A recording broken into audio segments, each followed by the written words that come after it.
২০২৪-এর ৩০ জুলাই মঙ্গলবার ঐতিহাসিক জুলাই অভ্যুত্থানের আরও একটি উত্তাল দিন। এদিন কোটা সংস্কার আন্দোলন ঘিরে সহিংসতায় নিহতদের স্মরণে রাষ্ট্রীয় শোক পালন করেছিল হাসিনা সরকার। তবে লোক দেখানো সেই কর্মসূচি ঘৃণা ভরে প্রত্যাখ্যান করেছিল দেশের সাধারণ মানুষ। এদিনও অন্যান্য দিনের মতো দেশের বিভিন্ন স্থানে বিক্ষোভ কর্মসূচি পালন করা হয়।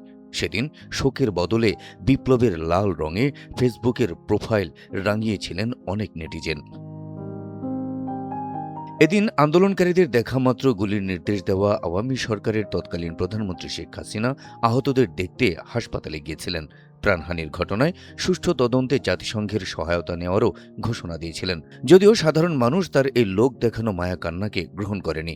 উল্টো ঢাকাসহ সারা দেশে চোখে মুখে লাল কাপড় বেঁধে হত্যাকাণ্ডের বিচার ও সরকারের পদত্যাগের দাবিতে দেশজুড়ে বিক্ষোভ করে নানা শ্রেণী পেশার মানুষ।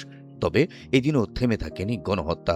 চট্টগ্রাম ও পঞ্চগড়ে চলে দফায় দফায় গুলি ও গ্রেনেড হামলা।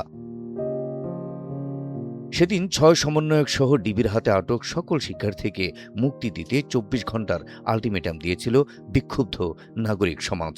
এদিন কোটা সংস্কার আন্দোলন ঘিরে আইনশৃঙ্খলা বাহিনীর অতিরিক্ত বল প্রয়োগ ও মানবাধিকার লঙ্ঘনের ঘটনায় উদ্বেগ জানান জাতিসংঘ মহাসচিব অ্যান্তোনিও গুতেরেস। দেখামাত্র গুলির নির্দেশ দেওয়া এবং আইন বহির্ভূত হত্যাকাণ্ড নিয়ে সেদিন উদ্বেগ জানিয়েছিলেন ইইউর তৎকালীন পররাষ্ট্রনীতি বিষয়ক প্রধান জোসেফ বোরেলো। সেদিন এক সংবাদ সম্মেলনে গণগ্রেপ্তারের অভিযোগ অস্বীকার করেন সে সময়ের স্বরাষ্ট্রমন্ত্রী আসাদুজ্জামান খান কামাল, আর আন্দোলনকারীদের দমনের স্পষ্ট হুমকি দেন ওবায়দুল কাদের। অন্যদিকে গ্রেপ্তারকৃতদের মুক্তি দিয়ে রাজনৈতিক সমাধানের পথে হাঁটতে সরকারের প্রতি আহ্বান জানান বিএনপি নেতা মির্জা ফখরুল ইসলাম আলমগীর। আন্দোলন থেকে মানুষের দৃষ্টি সরাতে জামায়াতকে নিষিদ্ধের প্রক্রিয়া নিয়ে এদিন ব্যস্ত ছিল ফ্যাসিস্ট সরকারের উচ্চপদস্থরা। এদিন দেশের বিভিন্ন এলাকায় সংঘটিত সহিংসতার প্রেক্ষিতে শান্তি শৃঙ্খলা বজায় রাখতে মহানগর, জেলা, উপজেলা, পৌরসভা, ওয়ার্ড ও ইউনিয়ন পর্যায়ে সন্ত্রাস ও নাশকতা প্রতিরোধ কমিটি গঠন করতে সংশ্লিষ্টদের কাছে চিঠি পাঠায় মন্ত্রিপরিষদ বিভাগ। আর সেদিনই ৩১ মার্চ বুধবার মার্চ ফর জাস্টিস কর্মসূচি ঘোষণা করে বৈষম্য বিরোধী ছাত্র আন্দোলন।